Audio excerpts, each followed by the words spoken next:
First question. Okay. I keep seeing all over social media that there are 3 types of people: anxious, avoidant, and secure.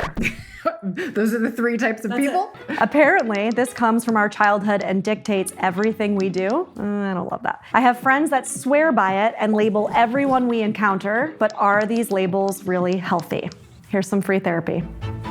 I don't love it. You know how I feel about attachment stuff, being too willy-nilly. I think the reason why people are so obsessed with it and so attached to it, I mean, I have a number of theories, but I think first off, as humans, we want things to look a certain way, fit into a box, be neat and tidy, be very black and white. As humans, we don't like taking accountability. We don't like actually looking in the mirror and making it about us. With a lot of the single clients that I have, it's like, I just keep dating boys, right? Like everyone I date is just like completely avoidant, and why do I keep attracting the same guy who like we go out for like 4 to 6 weeks and then he ghosts me, right? And what we talk about a lot and what I really suggest people do is pay attention to how you're feeling in your body around this person. If we go back a little bit from the beginning, there was always a sense of anxiety. There was always a like holding my breath until he finally calls and then, right? Like now I can relax. And that's really important information for us to tune in a little bit earlier. And it's not like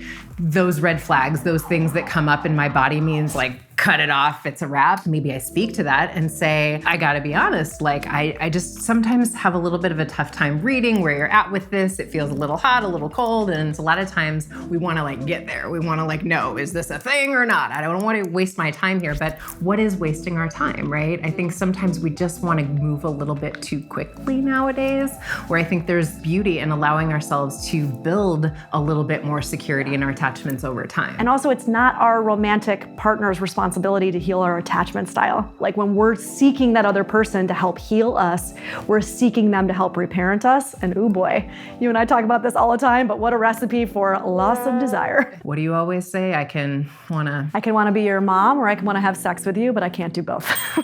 And I think we live in a society that makes our romantic relationships sort of the holy grail, and this should be our everything. And feeling like one person is supposed to be my everything, my secure attachment, my, confidant, my therapist, my emotional support, like all the things. It's just putting too much pressure on our romantic relationships anyway. And also too, one of the things you and I talk about a lot is how we've become as a society really obsessed with attachment styles, period, right? Like we want to view everything through the lens of attachment, whether that's interpersonal relationships, romantic relationships, parenting, right? And to a certain extent, we've kind of swung the pendulum so far over that we're not taking into account a lot of other factors. We're putting way too much emphasis on this one thing. It's fluid anyway, right? And so putting all your eggs in one basket can actually be more hurtful than helpful sometimes.